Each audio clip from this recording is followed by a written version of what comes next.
এই ঘটনাটা হচ্ছে আজকে প্রেস ক্লাবের সামনে একজন ভদ্র মহিলা, যিনি ওই ভদ্রলোকের গায়ে হাত দিয়েছেন, উনি ওনাকে আত্মীয়র সাথে মোটর সাইকেলে যাচ্ছিলেন। এই রিক্সাওয়ালা তার গাড়িটাতে মেরে দিয়েছে। মোটর সাইকেলটার একটু ক্ষতি হয়েছে, কিন্তু তারা নেমে বলতে চাচ্ছে যে তোমার আমার মোটর সাইকেলের ক্ষতি করেছ, তোমাকে 20,000 টাকা দিতে হবে। দরিদ্র রিক্সাওয়ালা 20,000 টাকা কোত্থেকে দেবে? তারপর সে বারবার ক্ষমা চাচ্ছে, মানে আমি অন্যায় করেছি। আপনারা যদি পুরো ভিডিওটা দেখে থাকেন তাহলে বুঝবেন। পুরো ভিডিওটা দেখানো সম্ভব নয়। এক সময় মহিলা তার গায়ে হাত দিয়েছে এবং বারবার বলছিল তোকে পুইরা ফেলাবো, তোর আগুন জ্বালায় দেবো, তোর রিক্সা পুইরা ফেলাবো। পুলিশ ছিল সামনে, কিন্তু কেউ কোনো প্রতিবাদ করেনি। অতঃপর কি ঘটনা হয়েছে সেটা আমরা কেউ জানতে পারিনি। আমি এটা দেখালাম এই জন্য যে আজকে বিশ্ব নারী দিবস। এই দিনে নারীদের স্বাধীনতা কতটুকু আছে বাংলাদেশে একটু বর্ণনা দিলাম।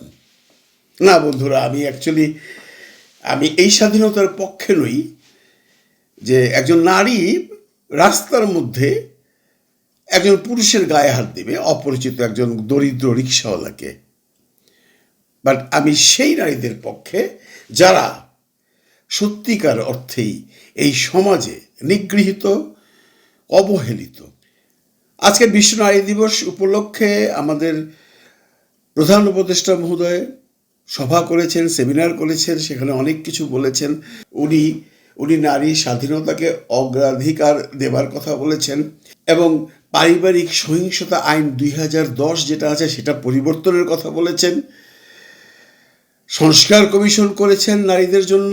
সব ঠিক আছে, এটা কিন্তু শুধুমাত্র এই একদিনই। যেদিন নারী দিবস থাকে সেদিন এমন করেই সভা সিম্পোজিয়াম করা হয় এবং অনেক কথা বলা হয়। শেষ পর্যন্ত কি সেগুলো কার্যকর হয়? কতটুকু হয়? এখানে মানুষের একটা সন্দেহ আছে। সরকার বলেছেন যে আমরা একা কোনো কিছু পারবো না, আপনাদেরও এগিয়ে আসতে হবে। তার মানে সমাজকে সে ডেকেছেন, সমাজের মানুষকে সে ডেকেছেন। আমরা কতটুকু এগিয়ে যাচ্ছি? সত্যি করে বলুন তো, আমরা কতটুকু এগিয়ে যাচ্ছি? এই প্রফেসর ডক্টর মোহাম্মদ ইউনূস যখন তাই সভা শেষে তার বাড়ি যমুনার দিকে যাবেন, তখন রমনা পার্কে হয়তো একজন নারী নিজের পেটকে বাঁচানোর জন্য, সন্তানের দুধের জন্য দেহ বিক্রি করছেন, আর সেখানে হয়তোবা কিছু উচ্ছৃঙ্খল যুবক এসে তার বস্ত্র হরণ করছেন। অথবা যে মহিলা এতক্ষণ এখানে সেমিনারে এত কত কথা শুনে গেলেন বা বলে গেলেন, সে বাড়িতে গিয়ে তার যে একজন হেল্পিং হ্যান্ড আছে, মানে তার বাসায় যে তাকে কাজ করে, সেই মেয়েটাকে হয়তোবা পেটাবে। কারণ কি? হয়তোবা গিয়ে দেখবে সে কাপড়গুলো ঠিক মতো ধয়নি, হয়তোবা গিয়ে দেখবে ঘরটা পরিষ্কার করেনি, তার গায়ে হাত দিবে। এগুলো আমরা কি করে বন্ধ করব? আমি একটা ছোট্ট গল্প বলি। আজ থেকে বছর 2 আগে আমি তখন দেশে।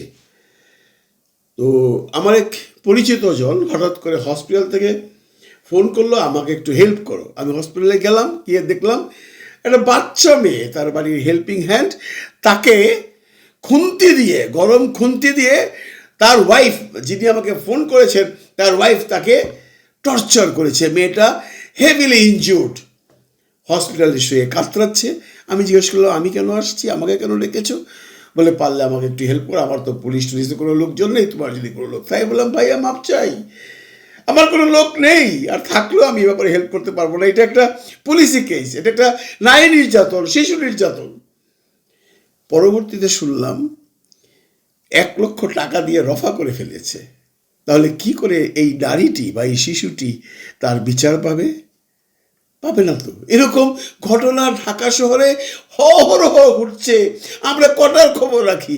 যেগুলো ভাইরাল হয় সেগুলো আমরা খবর রাখি। যেমনটি আসিয়ার ব্যাপারে ভাইরাল হয়েছে, সেই মাগুরার 8 বছরের শিশুটিকে যখন ধর্ষণ করা হয়েছে, যিনি বর্তমানে হাসপাতালে কাতরাচ্ছেন, ভাইরাল হয়েছে, সবাই এটা নিয়ে আলোচনা করছে।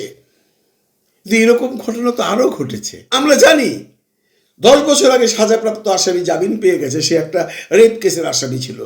আমরা টাঙ্গাইলের ঘটনা শুনেছি, যেখানে একটি নারী তার ধর্ষণ মামলার কোনো বিচার না পেয়ে আত্মহত্যা করেছে। কত বলবো বন্ধুরা, কত বলবো? এগুলোর থেকে উত্তরণ করার জন্য আগে আমাদেরকে ভালো হতে হবে, আপনাকে ভালো হতে হবে, আপনার পরিবারকে ভালো হতে হবে।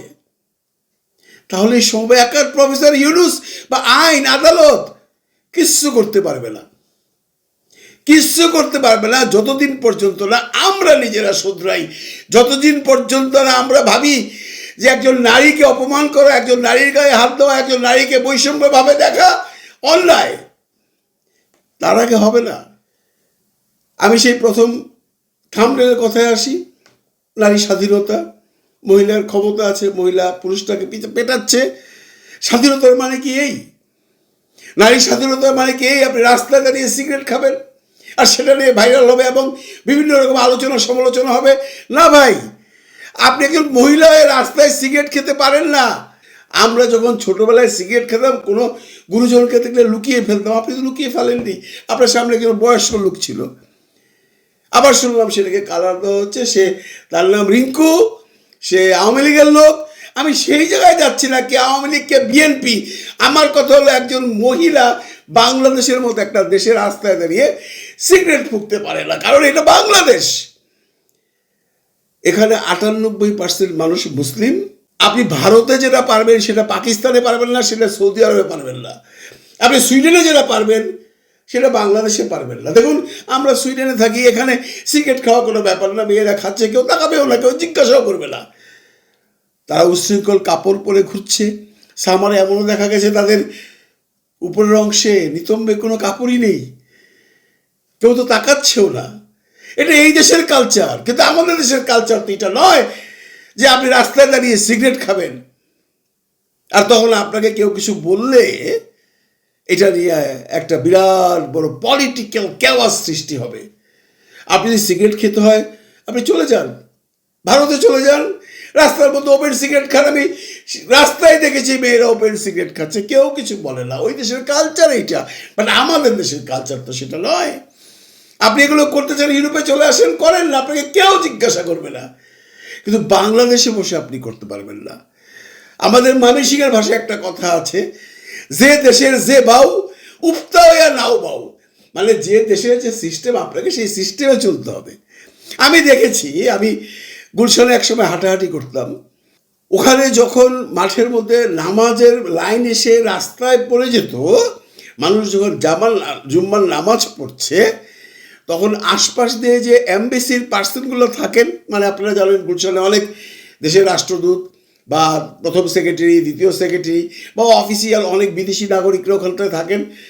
তারা যখন এই রাস্তাটা ক্রস করে, যখন দেখে এখানে মানুষ নামাজ পড়ছে, তখন তারা পারলে মাথায় একটা কাপড় দিয়ে পাশ দিয়ে চলে যায়। তারা কিন্তু সেই উচ্ছৃঙ্খল কাপড় পরে রাস্তাঘাটে হাঁটে না ঢাকা শহরে।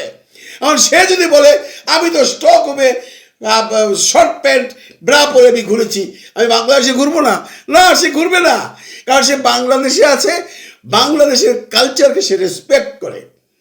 যার জন্য নামাজের পাশ দিয়ে যখন তারা সাইকেল চালিয়ে যায় বা পায়ে হেঁটে যায়, হাতে যাই থাকে মাথায় দিয়ে দেয়, জাস্ট রেসপেক্ট করে, জাস্ট কালচারটাকে রেসপেক্ট করে।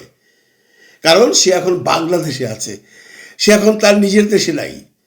তার মানে আপনাকে আপনার কালচারকে, আপনার কৃষ্টিকে সম্মান করতে হবে। নারী স্বাধীনতা মানে এই নয় আপনি সিগারেট খাবেন, নারী স্বাধীনতা মানে এই নয় আপনি রাস্তায় একজন পুরুষের গায়ে হাত দিবেন, তাই নয় কি? আমি কি ভুল বললাম? আমরা এখন সামনের দিকে তাকিয়ে থাকবো। এই সরকারের কাছে আমরা অনেক কিছু সংস্কার আশা করেছি। এই নারীদের ব্যাপারে একটা সংস্কার করা উচিত, কারণ যেভাবে ধর্ষণ বেড়ে গেছে, যেভাবে এই বাড়িতে বাড়িতে হেল্পিং হ্যান্ডের অত্যাচার বেড়ে গেছে, এর কয়টাই বা আমলে আসে? অনেকেই তো টাকা দিয়ে সেটাকে ধামাচাপা দিয়ে যায়। মিটিংয়ে দেখলাম আমাদের যে উপদেষ্টা মহোদয়া আছেন, উনি বলছেন উনি শহরে শহরে মহল্লায় মহল্লায় কমিটি গঠন করবেন, যেখানে সমাজ কল্যাণ মন্ত্রণালয়ের মানুষ থাকবে, যেখানে লোকাল গুরুজনরা থাকবে, তারা অবজারভেশন করবে তাদের এলাকায় এই ধরনের কোনো ঘটনা ঘটছে কিনা। ইয়েস, এর আগে আমরা এর থেকে নিস্তার পাবো, এটা করা উচিত।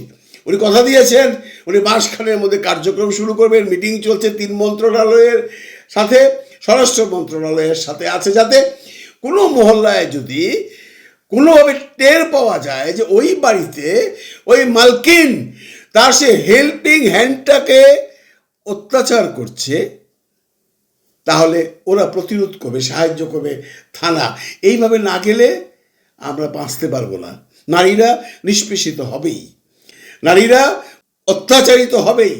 আর আইনের কথা অনেকেই বলেন, দেখুন এই যে রেপিস্ট যারা ধরা পড়ে তাদেরকে তো আইন আদালতে পাঠায়, বিচার হয়, বিচার কার্য আমাদের দেশে এখনো লেংদি একটা প্রসেস।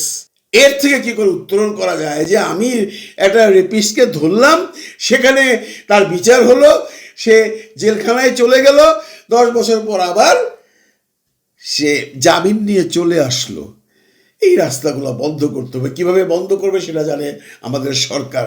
আমরা জনগণ শুধু এটাই জানি, নারীর স্বাধীনতা থাকুক, সেটা সীমিতভাবে, ভদ্রভাবে। নারীর স্বাধীনতা মানে সিগারেট খাওয়া নয়, নারীর স্বাধীনতা মানে একজন পুরুষের গায়ে রাস্তায় হাত দেওয়া নয়। এবং নারীরা নিরাপদ থাকুক। ভালো থাকবেন সবাই, ভালো রাখবেন সবাইকে। খুদা হাফিজ।